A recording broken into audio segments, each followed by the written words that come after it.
Le damos continuidad a Tucumán con todo, con la columna de salud. Me encuentro en el living en compañía de un doctor traumatólogo para hablar específicamente hoy de la displasia de cadera. Le vamos a dar la bienvenida al doctor Alejandro Escobedo Paz. ¿Cómo le va? Bienvenido, doctor. ¿Qué tal? Buenos días. Un gusto tenerlo nuevamente. Muchas gracias. Doctor, ¿nos puede contar un poco de qué se trata la displasia de cadera?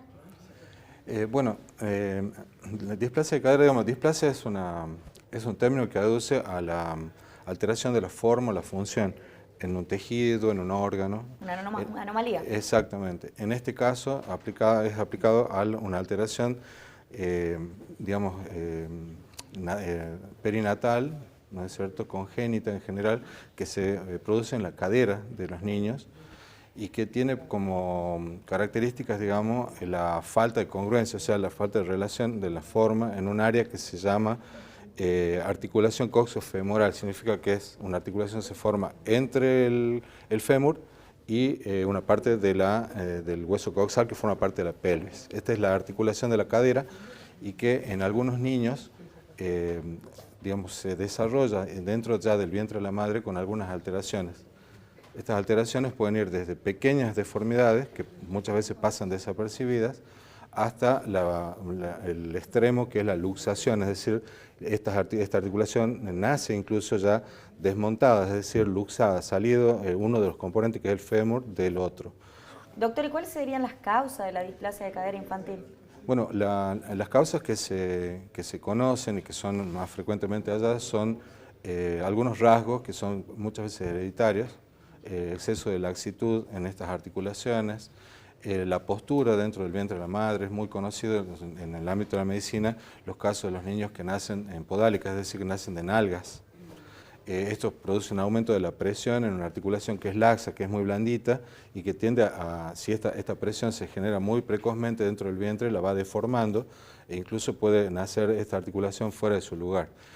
Pero esto corresponde a prácticamente el 1% de los casos de displasia de cadera. Son los más emergentes, los que más se notan, los casos que son rápidamente detectados, pero corresponden solo al 1% del verdadero problema, que hablamos siempre como la punta del iceberg, es lo que vemos. La displasia de cadera puede considerarse esta parte del iceberg que está sumergida, porque muchas veces no se detecta, porque es muy leve, pero que tiende a evolucionar, y por eso se habla de displasia del desarrollo de la cadera, porque el niño nace con una pequeña malformación, pero que va empeorando con el paso de los meses. Bien, y usted hablaba de la detección, ¿cómo se detecta? Bueno, el primer paso en la detección es que esto se hace en todo el mundo, es el examen perinatal o neonatal, donde el mismo neonatólogo en todos lados, digamos, coteja la estabilidad de las caderas. Pero está muy estudiado esta cuestión de que muchos casos pasan desapercibidos, o sea, el examen físico puro puede no ser suficiente. Entonces, en algunos países, por ejemplo en Chile, existe lo que se llama un screening neonatal para displasia de cadera, donde a partir de los 45 días a todos los niños se les hace un estudio ecográfico para buscar justamente estas pequeñas deformidades que pueden haber pasado desapercibidas durante el examen físico neonatal. Bien, en este caso, ¿cómo y cuándo se puede diagnosticar? Bueno, lo ideal es hacerlo en este periodo inicial que le mencionaba, dentro de los primeros 2 meses de vida. ¿Por qué? Porque es factible tratarlo rápidamente y el resultado dentro de los primeros meses de vida, digamos hasta los 6, 8 meses, es muy bueno, porque la capacidad de remodelación del esqueleto, en este caso de la cadera, es muy alto. Entonces se pueden lograr muy buenos resultados y llegar a una cadera normal en poco tiempo con tratamientos relativamente simples. Cuando pasa más tiempo de la detección, incluso todavía vemos niños que han llegado a la edad de la marcha y recién se les hace el diagnóstico, con la cadera ya deformada. El tratamiento cambia, es mucho más agresivo, hablamos de cirugías y en esos casos los resultados no son tan buenos. ¿Y cuál sería el tratamiento para esto? En la primera etapa, claro, en la primera etapa, si lo detectamos rápido, como le digo, antes de los 6 meses o dentro de los primeros 2 meses, el tratamiento se hace con férulas, con arneses. El más conocido es el arnés de Public, que es muy conocido en el ambiente pediátrico, con el que se consigue incluso caderas que están luxadas, o sea que están fuera de su lugar, se consigue introducirlas nuevamente en su lugar y permitir que remodelen.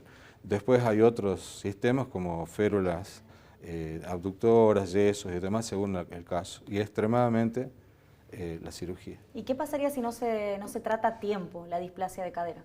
Bueno, el problema con la displasia de cadera y fundamentalmente con este fenómeno que le mencionaba del iceberg, porque digamos, todas las displasias, muchas displasias que no son detectadas a tiempo y que no son tratadas, no producen una alteración en la marcha, en el niño, no tienen ninguna anormalidad a la vista, pero produce un deterioro progresivo y precoz de la articulación, con lo cual muchas personas jóvenes, hablamos de personas jóvenes hoy en día, personas por arriba de los 50 años, en plena edad de productividad laboral, ya sufren de artrosis de cadera y pueden llegar a necesitar un reemplazo de cadera antes de los 60 años a causa de este tipo de problemas que nunca se trataron en el pasado.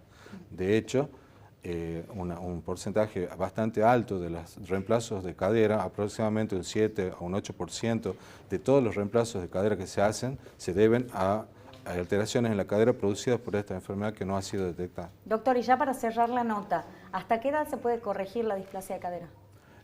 Como le decía, depende del momento que se detecte. Se puede modificar, digamos, una displasia de cadera, es decir, solo la alteración de la forma, casi en cualquier momento de la vida, con resultados variables, por supuesto. Las luxaciones que son detectadas tardíamente, lamentablemente sufren una deformación tan grande que a veces por la edad del paciente, siendo un adolescente, por ejemplo, ya no es posible reconstruir esas caderas, o de intentarlo, los riesgos son muy altos para la viabilidad de la articulación y eventualmente pueden terminar en un reemplazo de cadera muy jóvenes. Bien, doctor, y ya para cerrar, nos gustaría que nos proporcione las redes sociales para poder ponernos en contacto en caso de que lo requieramos. Bueno, mis redes sociales me encuentran en Ortopedia Infantil Tucumán. Cualquier pregunta o cualquier inquietud. Bien, doctor, muchas gracias. Muchas gracias. Bueno, y ahora sí vamos a continuar con nuestros compañeros.